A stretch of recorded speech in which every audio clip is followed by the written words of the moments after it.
Hello everyone, welcome to the series of competency-based medical education lectures of forensic medicine. Today I will be discussing about the FM section 1.3 which is based on the legal procedures.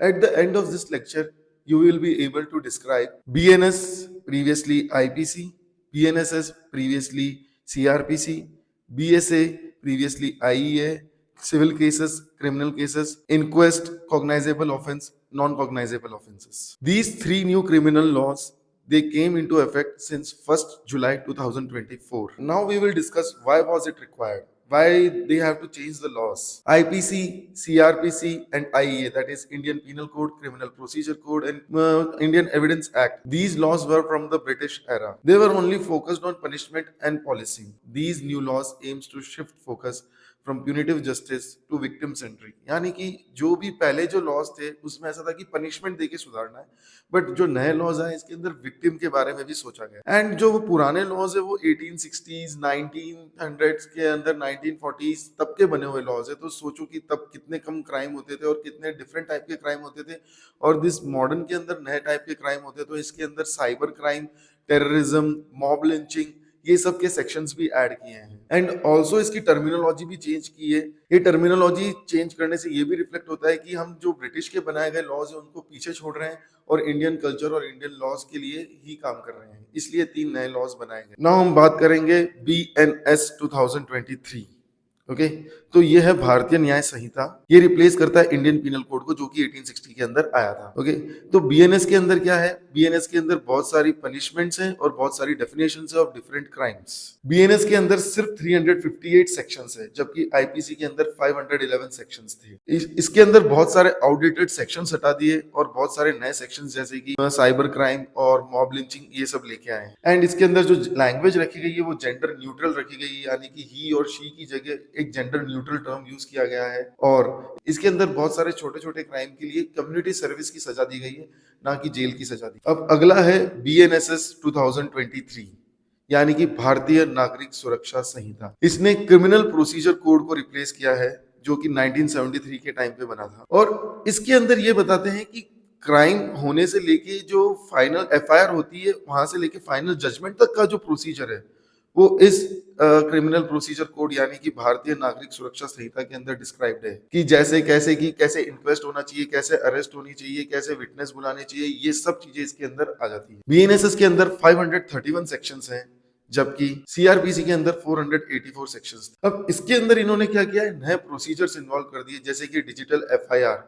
कोई सा भी बड़ा crime होता है जिसके अंदर 7 साल से ज्यादा की सजा होती है, तो उसके अंदर फॉरेंसिक टीम का मैंडेटरी इन्वॉल्वमेंट होना, वही फॉरेंसिक टीम जाके ही सैंपल्स लेगी। Then e summons, use of audio video tools for recording, ये सब जो नए नए एडवांसमेंट आए हैं वो इन सब के अंदर इन्वॉल्व किया गया है, इसके अंदर इंक्लूड किया गया इन सेक्शंस के अंदर। अब अगला है भारतीय साक्ष्य अधिनियम। तो इसने रिप्लेस किया है इंडियन एविडेंस एक्ट को जो कि 1872 के अंदर आया था। एंड ये केवल एविडेंस के लिए है कि कैसे प्रोड्यूस किया जा सकता है, कैसे रिकॉर्ड किया जा सकता है, कैसे प्रेजेंट किया जा सकता है और कैसे इवैल्यूएट किया जाता है एविडेंस कोर्ट के अंदर। एंड ये बताता है कि क्या चीज एज एन एविडेंस काउंट होती है, उसको कैसे रिकॉर्ड करना है और उसकी कितनी वैल्यू है। बीएसए के अंदर 170 सेक्शंस है, जबकि आईईए के अंदर 167 सेक्शंस थे। अब हम बात करेंगे सिविल केसेस की। सिविल केसेस क्या होते हैं? ये ऐसे केसेस होते हैं जिसके अंदर दो या दो से ज्यादा पार्टी के बीच में डिस्प्यूट्स होता है प्राइवेट राइट्स और ऑब्लिगेशंस का। मेडिकल फील्ड के अंदर ये कब आता है, जब किसी पेशेंट को ऐसा लगता है कि जो सर्विस उसने डॉक्टर से ली है वो प्रॉपर नहीं हुई है और जैसी सर्विस उसको एक्सपेक्टेड थी वैसी सर्विस डॉक्टर ने नहीं दी। ये कब कब मेडिकल फील्ड के अंदर सिविल केसेस कब कब आते हैं, जब या तो कोई मेडिकल नेग्लिजेंस हुआ हो, या फिर आपने कोई इन्फॉर्म्ड कंसेंट नहीं ली हो, किसी डॉक्टर ने कोई इन्फॉर्म्ड कंसेंट ले ली हो किसी प्रोसीजर के करने से पहले, या फिर कोई कॉन्फिडेंशियलिटी ब्रीच की हो, जैसे कि वीडियो रिकॉर्ड करना या कुछ बताना किसी और को, तो इन केसेस के अंदर सिविल केसेस हो सकते हैं एक डॉक्टर के अगेंस्ट। और जो प्लेंटिफ है यानी जिसके साथ गलत हुआ है वो कंपनसेशन के लिए फाइल कर सकता है केस। अब क्रिमिनल केसेस क्या होते हैं? क्रिमिनल केसेस वो केसेस होते हैं जिसके अंदर सीरियस क्राइम होता है, जैसे कि मर्डर, रेप, डकैती, ये सब सीरियस ऑफेंस। तो मेडिकल फील्ड के अंदर क्या आ जाते हैं, जैसे कि death due to negligence, performing illegal abortions, यानी कि किसी के इलीगल अबॉर्शन कर रहे हैं तो ये तो भी ये क्राइम है। इशूइंग फॉल्स मेडिकल सर्टिफिकेट, तो ये सब क्रिमिनल केसेस के अंदर आ जाते हैं। और इसके अंदर डॉक्टर को प्रोसिक्यूट किया जाता है और अगर वो गिल्टी फाइंड होता है तो उसको फाइन के साथ साथ जेल की सजा भी हो सकती है। तो ये एक बेसिक टेबल है जिसके अंदर सिविल केस और क्रिमिनल केस के बीच में डिफरेंस दिया गया है। तो सबसे पहला पॉइंट है नेचर ऑफ डिस्प्यूट। तो सिविल केस के अंदर नेचर ऑफ डिस्प्यूट होता है दो या दो से ज्यादा पार्टी के बीच में, और क्रिमिनल केस के अंदर ऑफेंस होता है सोसाइटी या स्टेट के अगेंस्ट। ओके, इसके अंदर पर्पस क्या होता है? अल्टीमेटली सिविल केस के अंदर आपको कंपनसेशन सीख करता है जिसके साथ गलत हुआ है, और क्रिमिनल केस के अंदर होता है कि आपको इम्प्रिजनमेंट हो सकती है, सजा हो सकती है, जेल हो सकती है, और फाइन भी देना पड़ सकता है, दोनों भी हो सकता है। इसके अंदर पार्टीज कौन सी इन्वॉल्व होती है सिविल केस के अंदर? या तो प्लेंटिफ होता है जो पेशेंट होता है, डिफेंडेंट होता है जो डॉक्टर होता है। एंड क्रिमिनल केस के अंदर क्या होता है? स्टेट होता है, स्टेट लड़ता है, प्रोसिक्यूशन लड़ता है, एंड अक्यूज्ड होता है वो डॉक्टर होता है। अब एग्जांपल कैसे हो गया सिविल केस का? जैसे कि अगर कोई मेडिकल नेग्लिजेंस हुआ है, उसके अंदर डिसेबिलिटी हो गई है, बट क्रिमिनल केस में क्या होता है कि डेथ हो गई है नेग्लिजेंस के थ्रू, वो 106 बीएनएस के अंदर आता है, वो आपको आगे बताया जाएगा। नाउ इसके अंदर कौन सा कोर्ट के अंदर केसेस आते हैं? तो एक जनरली सिविल केसेस जो होते हैं वो सिविल कोर्ट के अंदर या कंज्यूमर फोरम्स के अंदर, और क्रिमिनल केसेस क्रिमिनल कोर्ट्स के अंदर लड़े जाते हैं।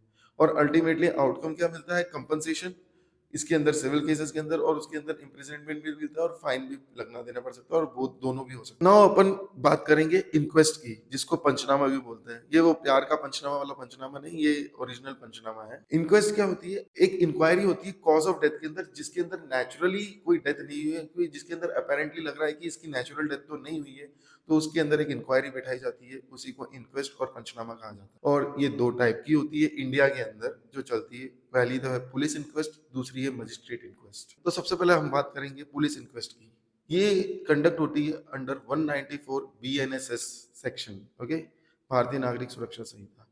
तो इसके अंदर क्या होता है? जो पुलिस ऑफिसर होता है not below the rank of head constable, वो इसके अंदर इंक्वायरी करता है। एंड ये जितने भी अननेचुरल डेथ होती है, like suicide, homicide, accident, poisoning, burns, fall, anything, तो उसके अंदर ये पुलिस इंक्वेस्ट की जाती है। What is the procedure to record a panchnama? तो जैसे ही किसी पुलिस ऑफिसर को इन्फॉर्मेशन मिलती है कि यहाँ पे इस पर्सन की डेथ हुई है, तो सबसे पहले तो वो नियरेस्ट एग्जीक्यूटिव मजिस्ट्रेट को इन्फॉर्म करते हैं, उनका पहला काम है। और दूसरा काम है कि जहाँ पे जो डेड बॉडी मिली है, जहाँ पे जो क्राइम हुआ है, वहाँ पे पहुंचना, और वहाँ पे वो पूरा इन्फॉर्मेशन रिकॉर्ड करते हैं, कैसे बॉडी मिली थी, कैसे कंडीशन थी, क्या क्या एविडेंस मिले, and like that. And then उसके बाद इन प्रेजेंस ऑफ टू और मोर पंचास, यानी कि respectable person of the society, जिसका इनसे कोई लेना देना नहीं है, क्राइम से कोई लेना, उनके प्रेजेंस के अंदर पुलिस सब चीज रिकॉर्ड करती है। एंड देन वो इंक्वायरी करती है कि क्या क्या हुआ है, क्या नहीं हुआ है, और इसी रिपोर्ट को पंचनामा बोला जाता है। अब डेथ के अंदर क्या होता है? अगर किसी की डेथ हो गई हो तो क्या प्रोसीजर होता है? पंचनामा हो गया, पंचनामा बना दिया पुलिस ने। अब अगर कोई फाउल प्ले सस्पेक्टेड नहीं है, एकदम कॉजेस नेचुरल लग रहे हैं, किसी कोई कंप्लेंट नहीं है, तो क्या होता है? जो डेड बॉडी है वो सीधा रिलेटिव्स को हैंड ओवर कर दी जाती है। बट अगर इसके अंदर कोई सस्पेक्टेड फाउल प्ले है, कोई बोलता है कि इसका मर्डर हुआ है, कोई बोलता है इसने जहर खाया है, या कोई भी अननेचुरल डेथ होती है, तो इन केसेस के अंदर क्या होता है कि बॉडी को पोस्टमार्टम के लिए भेजा जाता है, और बॉडी को पोस्टमार्टम होने के बाद जो उसकी रिपोर्ट है वो डीएम या एसडीएम को दी जाती है। नाउ अब बात करते हैं पुलिस इंक्वेस्ट और मजिस्ट्रेट इंक्वेस्ट के अंदर क्या डिफरेंस है, क्यों अलग अलग है ये। तो पुलिस इंक्वेस्ट जो होती है वो 194 बीएनएसएस सेक्शन के अंडर होती है, जो पहले की 174 सीआरपीसी था। और जो मजिस्ट्रेट इंक्वेस्ट होती है वो 196 बीएनएसएस के अंदर होती है, जो पहले 176 सीआरपीसी था। दूसरा, इन्वेस्टिगेटिंग ऑफिसर कौन होता है? पुलिस इंक्वेस्ट के अंदर हेड कांस्टेबल से और या उसके ऊपर के लेवल का कोई भी ऑफिसर इन्वेस्टिगेटिंग ऑफिसर हो सकता है। मजिस्ट्रेट इंक्वेस्ट के अंदर होता है एसडीएम या डीएम। नाउ जो पुलिस इंक्वेस्ट होती है उसकी कोर्ट के अंदर कोई एडमिसिबिलिटी नहीं है, but magistrate inquest is admissible in court. But magistrate inquest in all cases of suspicious death. But police जो इंक्वेस्ट होती है वो डाउरी डेथ, उसके बाद पुलिस कस्टडी में अगर कोई डेथ हुई हो, एक्सह्यूमेशन के केसेस के अंदर, या साइकेट्रिक हॉस्पिटल में डेथ हुई, तो पुलिस इंक्वेस्ट इस केस में नहीं की जाती। इस केस में केवल मजिस्ट्रेट इंक्वेस्ट करना पड़ता है। And quality of investigation, police inquest is inferior to the magistrate inquest. Okay, there are other different types of inquest which are not held in India, but you have to learn about it. So पहला है coroner's inquest, then second है medical examiner system, and third है procurator fiscal. तो अब हम बात करेंगे धीरे धीरे एक एक के बारे में। तो सबसे पहले होता है कोरोनर्स इंक्वेस्ट। तो कोरोनर इंक्वेस्ट क्या होती है? कोरोनर एक ऐसा पर्सन होता है जो मेडिकल या फिर लीगल क्वालिफिकेशन हैंडल करता है। वो डेड बॉडी भी एग्जामिन करता है, वो एविडेंस भी एग्जामिन करता है, और वो विटनेस को भी एग्जामिन करता है, एंड देन डिसाइड करता है कि पोस्टमार्टम करना चाहिए, नहीं करना चाहिए। और कोरोनर एक्ट 1871 के अंदर अप्लाई हुआ था, और इंडिया के अंदर जो बड़ी सिटीज थी लाइक मुंबई एंड कोलकाता, वहां पे होता था ये। बट ये जुलाई 29 1999 के अंदर मुंबई के अंदर लास्ट हुआ था और उसके बाद ये अबॉलिश किया गया था। तो मैंने भी एसआरशिप के टाइम में कूपर हॉस्पिटल में जूहू में काम किया था, वहाँ पे मैंने कोरोनर कोर्ट का देखा था कैसा होता है, मतलब बना हुआ था स्ट्रक्चर। अब हम बात करेंगे मेडिकल एग्जामिनर सिस्टम की। ये सिस्टम यूएसए के अंदर फॉलो होता है। जो फॉरेंसिक पैथोलॉजिस्ट होता है वही एग्जामिन करता है पूरी डेड बॉडीज को। जितनी भी सडन अननेचुरल डेथ होती है वो ये मेडिकल एग्जामिनर ही एग्जामिन करता है। He is a forensic pathologist and this is considered as superior to all type of investigation, क्योंकि इसके अंदर एक डॉक्टर जो कि फॉरेंसिक पैथोलॉजिस्ट के अंदर स्पेशलिस्ट है वो ही क्राइम सीन का विजिट कर रहा है, तो उसको पूरी पिक्चर दिख जाती है। इंडिया के अंदर ऐसा सिस्टम फॉलो नहीं होता। इंडिया के अंदर जो पुलिस वाले हैं वो क्राइम सीन पे जाके देखते हैं, ना कि डॉक्टर्स।